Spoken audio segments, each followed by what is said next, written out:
Hi guys, welcome back to Priya's YouTube channel. ఈరోజు నేను మీకు ఏం చెప్పబోతున్నానంటే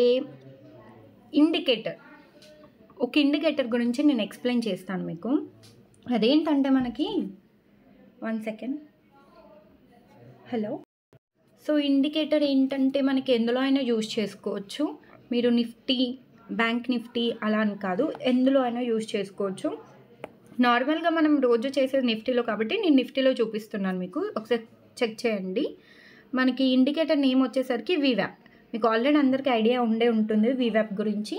బట్ ఇది ఏంటంటే మనకి స్కాల్పింగ్స్కి అండ్ ఒక by side movement, cell side movement కోసం ఇండికేట్ చేస్తుంది. సో కాబట్టి మీరు ఏంటంటే ఇది ఎలా యూజ్ చేయాలి అనేసి నేను ఎక్స్ప్లెయిన్ చేస్తాను. And support and resistance video guys, please sorry నేను ఖచ్చితంగా రేపు మీకు అప్లోడ్ చేస్తాను, ఓకేనా? రేపు ఖచ్చితంగా సపోర్ట్ రెసిస్టెన్స్ ఎలా డ్రా చేసుకోవాలో నేను ఖచ్చితంగా మీకు అప్లోడ్ చేస్తాను, చూడండి.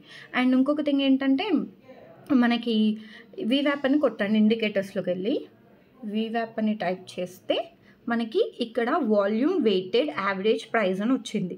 సో దానిపైన క్లిక్ చేసుకోండి. దానిపైన క్లిక్ చేసుకున్న తర్వాత మనకి ఇండికేటర్ అనేది యాడ్ అవుతుంది.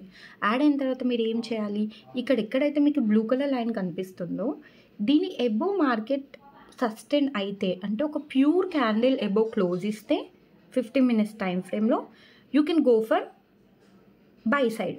లేదు దీని కింద క్లోజ్ ఇస్తే you can go for cell side. అలా ఇండికేట్ చేసే ఇండికేటర్ ఇది. కాబట్టి మీరు వీవ్యాప్ని ఈ విధంగా యూజ్ చేసుకోవచ్చు ఫర్ ఇంట్రాడే పర్పస్, స్కాల్పింగ్ అయినా, లేకపోతే మనకి కొంచెం positions like 20 to 30 points catch చేయాలి ఒక ట్రెండింగ్ మార్కెట్లో ఉన్నప్పుడు చాలా బాగా యూజ్ అవుతుంది. అండ్ మళ్ళీ ఇంకొకటి థింగ్ గుర్తుపెట్టుకోండి, ఎప్పుడైతే ఇండికేటర్ ఈ క్యాండిల్స్ మధ్యలో నడుస్తుందో వీవ్యాప్ మధ్యలో, దాన్ని సైడ్ వేస్ కిందకి ట్రీట్ చేయాలి. సో సైడ్ వేస్లో ఉన్నప్పుడు మనం ఏం చేస్తాం, మార్కెట్ని అవాయిడ్ చేస్తాం, లేదంటే ట్రేడ్ చేయం. సో అలా చేయొద్దు. దీని అబౌవ్ ఉంటే మనకి బై సైడ్, దీని కింద ఉంటే సెల్ సైడ్. సో దీన్ని మీరు బ్యాక్ టెస్ట్ చేయండి. నేను చెప్పాను వెంటనే వెళ్ళి చూడడం కాకుండా బ్యాక్ టెస్ట్ చేయండి. లైవ్ మార్కెట్లో ఉన్నప్పుడు ఎలా వర్క్ అవుతుందని బ్యాక్ టెస్ట్ చేయండి. ఒకవేళ మీకు వర్కౌట్ అయితే దాన్ని ఫాలో అవ్వండి. లేదు అనుకుంటే ఇంకొన్ని డేస్ కూడా బ్యాక్ టెస్ట్ చేసిన తర్వాత దాన్ని ఇంప్లిమెంట్ చేసి ట్రై చేయండి. ఇది ఒక సింపుల్ టిప్ అనమాట. కాబట్టి ఎవరికైతే ఈ ఇండికేటర్ యూజ్ అవుతుందో దాన్ని ప్రాపర్గా యూజ్ చేసుకోండి. And that's it day for the friends. నేను రేపు మీకు support and resistance video post చేస్తాను, తప్పకుండా చూడండి. And thanks for watching this video.